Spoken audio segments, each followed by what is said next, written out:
once it occurred to me the extent of the kind of damage that I had done. I could have just been embarrassed, I could have corrected the situation, and I could have moved on.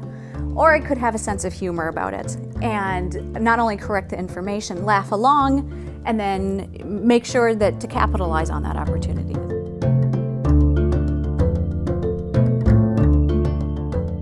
My name is Anna McCartney Melstead. I'm with the Voices for a Malaria-Free Future project based in Johannesburg, South Africa. I moved to Tanzania a number of years ago, and while I was there, I was heading up the Voices for a Malaria-Free Future project Tanzania. And as part of the activities, we went out to one of the districts we were working in, which was quite rural. It was about a 6-hour drive from Dar es Salaam. We were going to do a community talk with some senior citizens at a clinic.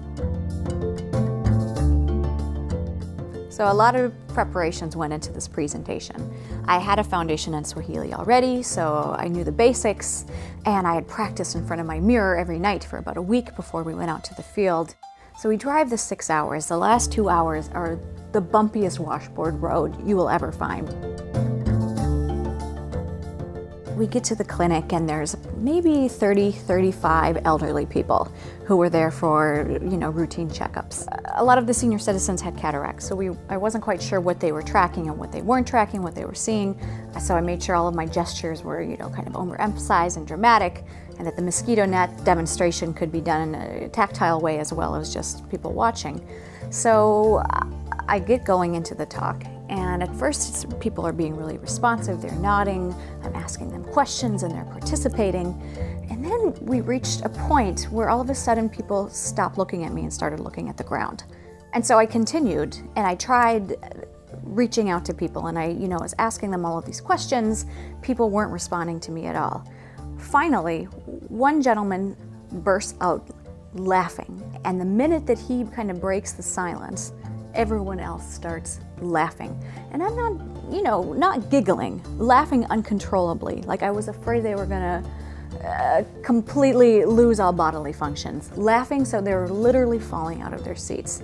Now, as a white person in a rural African community, I'm used to people laughing at me when I'm speaking a language because it's unusual. So I finished my presentation and I'm feeling pretty good about it at the end. People seemed really happy that we're laughing anyway.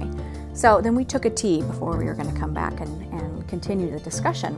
One of my staff members pulled me to the side and said, you mixed up 2 words.